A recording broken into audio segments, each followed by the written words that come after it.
Alright guys, TacticalRab again today. Hope you're doing well and enjoying your day so far. Scump has given his perspective on the current state of Call of Duty. It seems we need a good weekend here in Madrid, because as far as Scump is concerned, if he was an up-and-coming pro player, a young gun as he used to be back in the day, he would go nowhere near competitive Call of Duty. It's a bad sign when the king, the greatest of all time in many respects, the biggest name in the scene, is the man telling younger players who might be interested in getting into Call of Duty, this is not the direction they should move in. This is something that Activision should be listening to. Whether they care, that's another question. Very much interested in your thoughts in the comments below. Hit the like button if you enjoy. Subscribe if you're new as always. I would greatly appreciate it. Thought it was pretty cool to see this from Kremp's perspective as well. I know that right at the end, I actually didn't realise this, but just as he was here to cross the line, he had a tyre blowout, managed to save the car, and then crossed the line on 3 wheels. So, you know, 3 tyres anyway. So that was pretty mind-blowing stuff. But, yeah, Kremp did a great job that weekend. This was Doug, by the way, in Madrid yesterday. I don't know, like, what Doug has eaten for the last 10 years outside of just chicken, rice, and broccoli. That's probably what it's been. But, obviously, for the training for the, you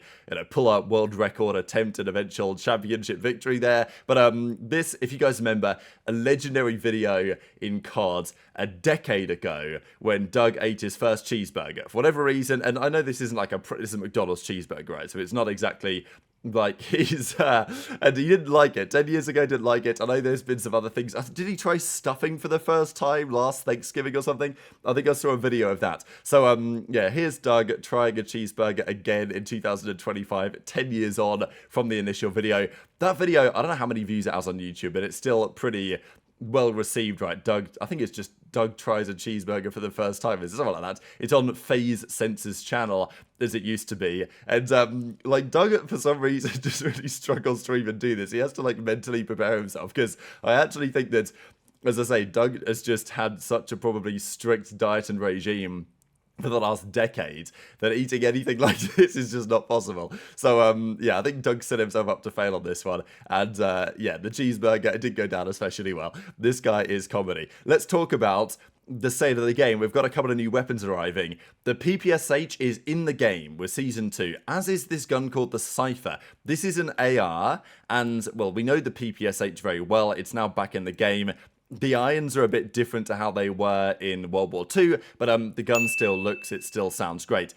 It's actually very good, and I think there might be some players that are kind of excited about this. Of course, we know what the pros are like. They don't really like trying out new things. So, if I had to put money on it, I would say that the current meta of the AIMs and the, you know, the AK-74U, whatever it's called in this game, the Jackal, that's going to be the meta for the rest of the year. But with any luck, we might get another gun coming in. If you guys remember Modern Warfare 19 a couple of years ago, we saw the Uzi and the Ram get some use for the pro players, the Ram 7 towards the end of the year, and then they tried to GA it, didn't really work out, whatever. The Cypher is good. It's kind of like that one, the Model L or whatever it was, they banned at the start of the game. It's kind of like that, but it's maybe just a bit better, which is kind of scary. And then the PPSH is just good damage, fast fire rate, moderate handling, like it's just a straight up good gun. Now, it must be noted that Treyarch have decided that for the first week of Ranked, they are going to allow these guns to be used. So you guys can use them in competitive play and see how it goes. That will maybe determine to some degree what the teams decide to do. The problem is that Treyarch will allow them. The pros will say, we ain't using that DLC guns, and Treyarch will ban them. That's just how it's going to be. Even if maybe the PPSH is viable when comparing to the Jackal. But they will be running a minimum of 1 week of weapon evaluation unrestricted in ranked play. So I think that's kind of exciting stuff, really. These are a couple of Cypher classes that people have been messing around with if you guys haven't seen it yet. And yeah, definitely it's like a bullpup looking thing. Reminds me of a couple of other weapons from COD history. And yeah, it's looking pretty good. This is what Havoc has been rocking around with. And this I thought was funny from OpTic. We know that he's part of maybe the big AR movement, right? Former top AR player, maybe in favour of nerfing the SMGs or getting rid of the barrel on the Jackal or whatever to make the ARs a little bit better. That may be Octane's opinion has if he was still playing. But Octane actually says the Cypher has got to go. I'll be the one to say it. So there is a feeling that gun is maybe a bit too strong for use in competitive right now. JP is like you're a sleeper cell for big SMG. So that's how they describe it, really. You got the SMG players, you got the AR players, and that's on me. I just got sleeper age, and he says. So Octane's actually in favor of that AR being gone. The JAKAL, on the other hand, might have some competition from the PPSH. This gun is pretty good. Is it as good as the JAKAL? I don't necessarily think so. I mean, when you watch Havoc play, obviously he's a great player, first of all. And also there is, when you watch pros, their recoil control is excellent. So, the gun looks like a bit of a laser, but you can actually tell that there is a fair bit of kick to it, I would say. I haven't obviously played the game yet, a bit out of in Madrid, but it's just watching him play. It does look pretty good. So, yeah, is it viable? I think possibly yes. Is it as good as the JAKAL? I hope kind of no. I think that the way that the game often plays best, if there is potentially two viable SMGs, is when you've got the maybe slightly slower firing one, better distance one, is like the main sub, and then you have maybe your aBeZy or your CleanX or whatever. They then run the faster firing one, let's say the PPSH. So, yeah, we'll see how that goes. I know there's been a little bit of talk about, because Kenny, right, when Kenny first came into the league back in World War II, he was an SMG player. He was actually an AR when he previously played back in like Advanced Warfare. But when he came back into the league when he was 18 and he was old enough, played with Team Caliber, and he ran the PPSH all year and was the best sub in the game. He has occasionally run an SMG over the last few years, Kenny. He's obviously flip-flopped between running an SMG and running an AR, and now at OpTic he's been the flex. But this year we actually kind of have a flex game, as in the flex player, as in even Cellium, let's say from FaZe, is actually running the AIMS or the JAKAL, depending on the situation. So I think it is plausible that Kenny could maybe use this gun. Will the pros ever get close to even allowing it? That is the part that I'm not so sure about, to be perfectly honest. Before we get to the Scump stuff, just wanted to have a quick look at the power rankings that we put together on Breaking Point going into the weekends. Is this fair? Is it not? Intrigued to your thoughts. Falcons are clearly 12th. Rocker, they started 2-0, I think, this season with a couple of game 5s. They've now dropped down to 10th here after another disappointing result. They could be better than this. I just don't expect them really to make much of a losers bracket run. They came top 4 at the minor, let's not forget, as well. So I guess that was reasonably impressive. But, then they lost to FaZe. Cloud9 and 11th. That is a big deal, I'd say, for Cloud9, because if they underperform this weekend, if they have a tough time, they've got to be on blow it up watch. I mean, there's just no doubt about it. Heretics as well.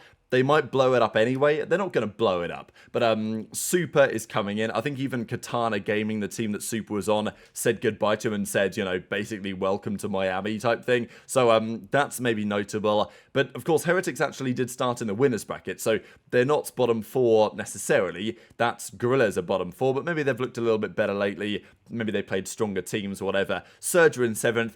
And then we get the top 6, and this is the interesting side, really, because OpTic and FaZe, obviously FaZe climbing up the ladder very quickly. They're up to seconds here. You could argue they're first. It's tough to say, but, FaZe, obviously, they had a bad December. They've made some progress. In terms of, like, an ELO score, they would probably be about second right now. But, yeah, it seems about right. OpTic, therefore, number 1 seed. Who really knows between those two teams? Then Ultra, then Thieves. Pretty interesting. Thieves dropping down a few places. I think online, yeah, for sure, you can argue this. And Toronto were 6-1. Thieves are 5-2.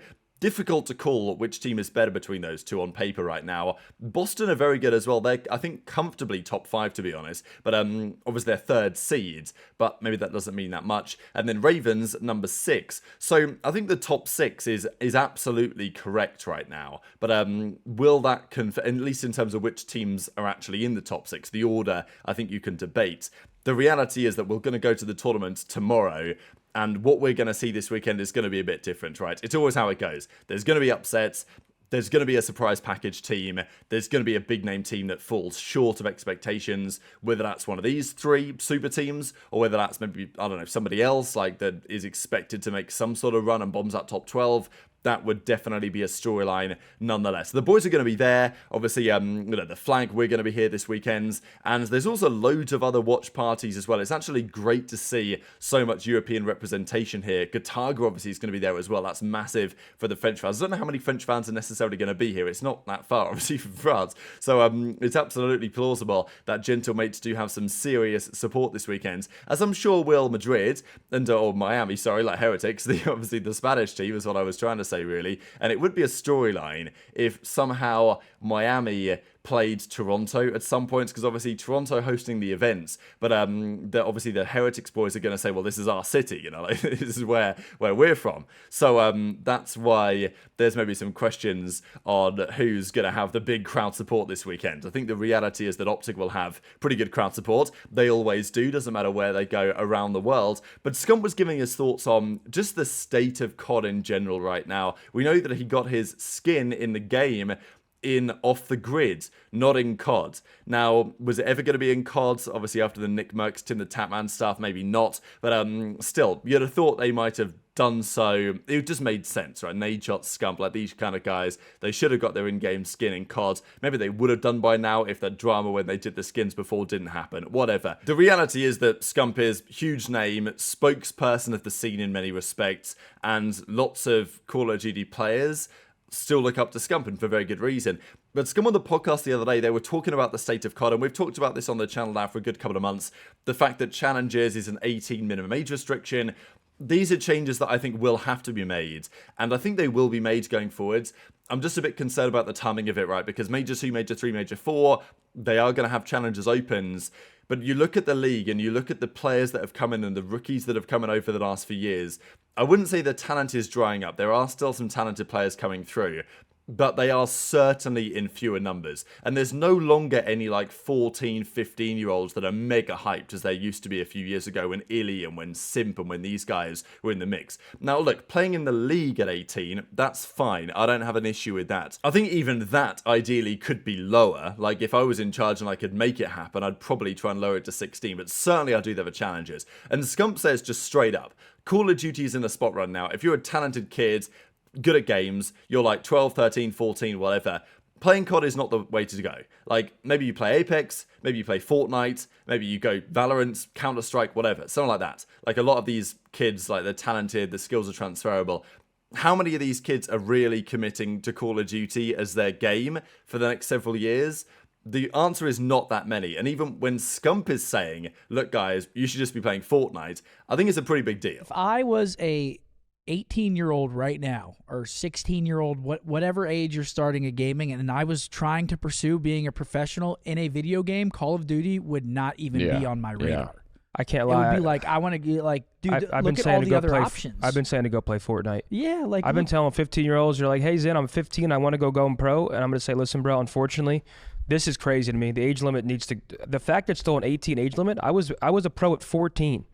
Like, there's a lot of 14 through 18-year-olds that would probably turn some heads that just can't play.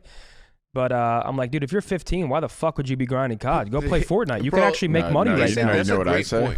I also think that, I wouldn't say it's been gate-kept exactly, but the reality of it moving to PC nowadays, it is a different time, right? Because back in the day, it was, you know, easy really for any kid, any family to get hold of like a cheap Xbox, cheap PlayStation or whatever, and then the kids could play COD or other games. Nowadays, to be competitive, like, you know, the barrier of entry has been raised because now it's a PC game, you've got to have like decent specs to say the least, and it becomes less easy than it used to be when it was a console-based shooter. So, and obviously it still can play on console and it's still controller-based, but you know what I'm saying. So I think there are a few reasons why it's just a challenge right now to see Call of Duty taking the next step. And I do hope and I think that COD and the CDL will help resolve some of these issues. I'm sure that the people in charge want to. Whether they can do so is another question, and whether there's the time, right? Because let's say these issues that Scump's talking about are resolved in the next couple of years. Maybe the age limit goes down, it becomes easier to get involved in the scene in some capacity,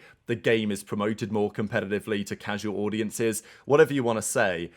I think the truth is that we may have lost a good few years of talent because, like, it's been such a shambles, they've gone elsewhere in most of the first few years of the CDL. But very much interested in your thoughts on all of this stuff in the comment section below. Hit the like button if you enjoyed. Subscribe if you're new. Take care. And I'll see you next time.